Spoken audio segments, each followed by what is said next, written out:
Namaste and welcome. It is Rishi here from meditatewithrishi.com, and in today's video I'm going to tell you all about why I wake up at 4 a.m. I want to start by saying that I've been asked to do this video by a really close friend because she felt that it will help people to know my morning routine and essentially how I structure my day, or why I wake up early essentially. Because of what it's allowed me to achieve, okay? So I'll give you the highlights. But I'm just saying, this is not me trying to big myself up and say, hey, look at me, I wake up at 4 a.m. That's not the point. The point is to just share with you what is possible by waking up at 4 a.m. So I've been waking up at 4 a.m. since 2018, the start of 2018. So what is that? Maybe 2.5 years. And I used to wake up at 5 before that. So far, look, the highlights of this. Number one, it's allowed me to completely overcome my addiction to drugs and alcohol, which was a huge, huge thing in my life, a block to where I wanted to be. Number two was slowly but surely, and this is not something I planned on, but it helped me uncover or discover my purpose. What is it that I want to do that has meaning and it's going to make me really happy, okay? And last but not least is it actually helped me, escape the rat race and do what I'm doing right now. Okay, so loads of benefits, which I'm sure a lot of you will be, interested in at some level or the other. So let's start with, why is waking up at 4 a.m. so amazing? Why do so many people speak about it? Now, look, the number one thing, this is meditatewithrishi.com. Okay, so it's the best time to meditate. Now, look, this is Brahma Muhurat. This is divine time, okay, of the day. This is the best time to pray, to meditate, to do your pranayama, to do your yoga, to journal, to speak to the universe and tell it what it is that you desire and plant those seeds for your future, okay? This is the best time to do that. Now, I've done an entire video called what is the best time to meditate that covers this topic in detail. Why is it the best time, right? So if you haven't already, then go to meditatewithrishi.com and check that out. There's lots of useful insights in there that will give you a better idea. But today I want to keep it simple and just give you a really common sense kind of example. Okay, so just consider this for a second, okay? Waking up early, okay, means you're sleeping early, and waking up late means you're sleeping late, assuming that you sleep 6 to 8 hours a day. Now, for the lifestyle that is sleeping late at night, okay, late, for me would be anything past 10 p.m., okay? So 10, 11, 12, and after that, okay? So just think about this for a second. If you're sleeping late at night, what are you actually doing? What is being done at that time of night? Most likely, okay, here are the things. Drinking and drugs, what I used to do quite a lot of. Watching Netflix, eating junk food, okay. WhatsApp, calling somebody and just gossiping, okay. What else? What else is there? These. Essentially, it's going to be one of these things. Oh yeah, scrolling Instagram, scrolling Facebook, just mindlessly, because we can't sleep. We're just scrolling and looking at what other people have been up to. What is that, right?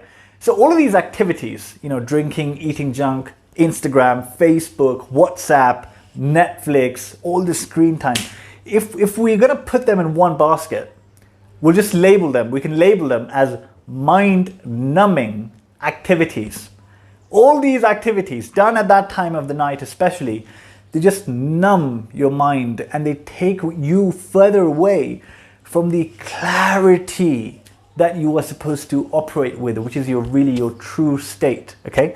So mind-numbing activities done this time. Now, switch to the other side, okay? For example, if you're waking up at 4 a.m., okay? Just think about yourself, waking up at 4 a.m.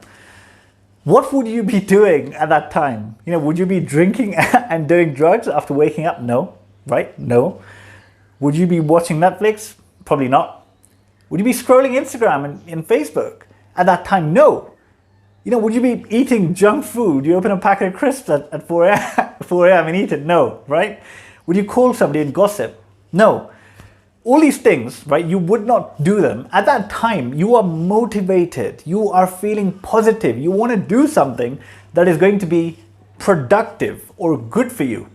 And naturally, the meditation, the prayer, the pranayama, the yoga, the exercise, the journaling, speaking to the universe, all these things happen, more likely to happen naturally at that time, okay?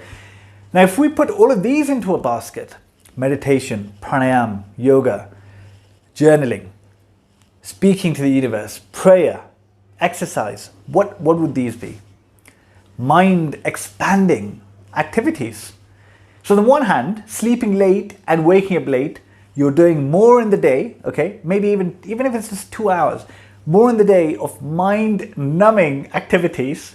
And if you're waking up at 4 a.m., naturally, you're going to be doing more mind expanding activities.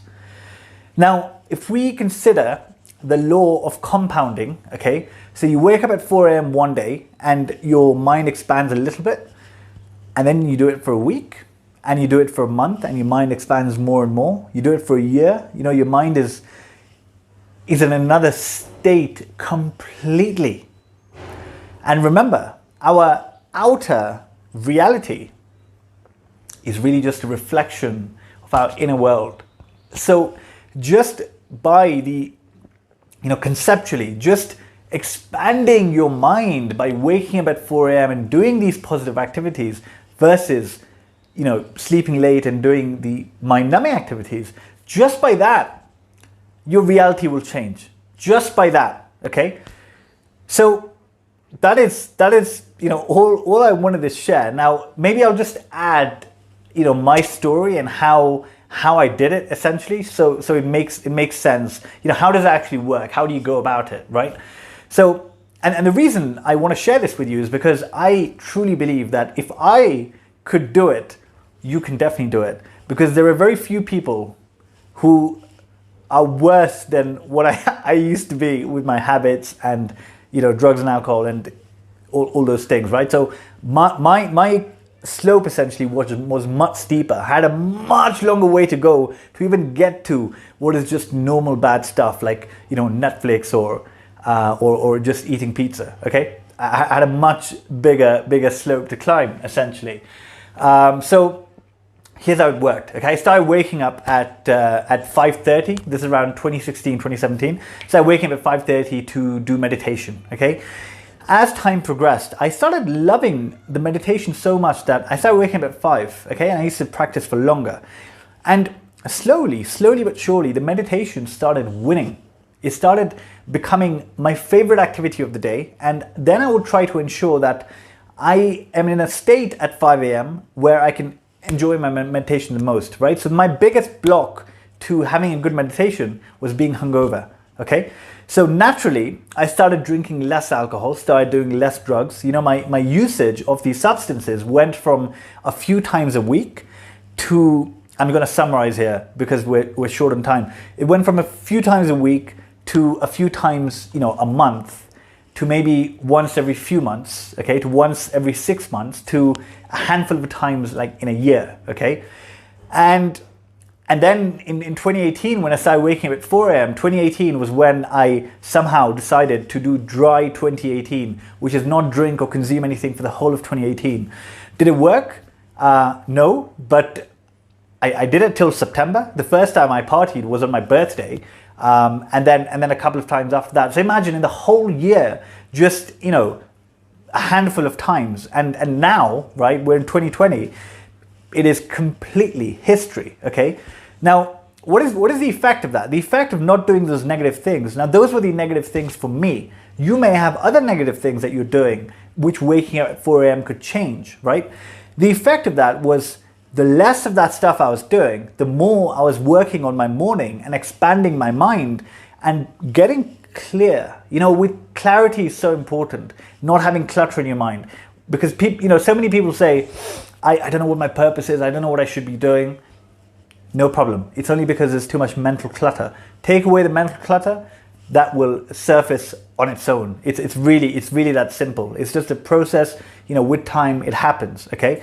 So you know, from complete darkness of, you know, using drugs and alcohol a few times a week and just being so negative and closed up, to, you know, completely getting rid of that, and now, you know, coming to India, spending a year learning meditation, learning Ayurveda, and doing what, you know, I love doing, which is this, right? Just from that, from waking up early, right? So that is the power. That is the power of it. You know, it's not something that, you know, I created. The ancient yogis and the ancient rishis have been saying this from time immemorial. Okay, so it is really, really powerful. I just wanted to share, you know, my story with you, so it's a bit more relatable, because I was so much worse than than what you probably are. Okay, so that's that. That is all. Now, I want to just finish by saying, because I've recently started this, right? So, you know, if you're at a point in your life where you're like, okay, I want to make a change, I want to, you know, start living the life I was meant to live, the life that I desire deep down, then this is something that, you know, you can work with me on a one-to-one basis through personal coaching. So head over to meditatewithrishi.com and have a look at the life alignment coaching page, and you can book a free consultation with me, and we can have a chat, right? So just going to put that out there so that you are aware of it, because I don't run ads and do all those things. So that is all for today. I hope that video was helpful, and I will see you tomorrow. Thank you. Namaste.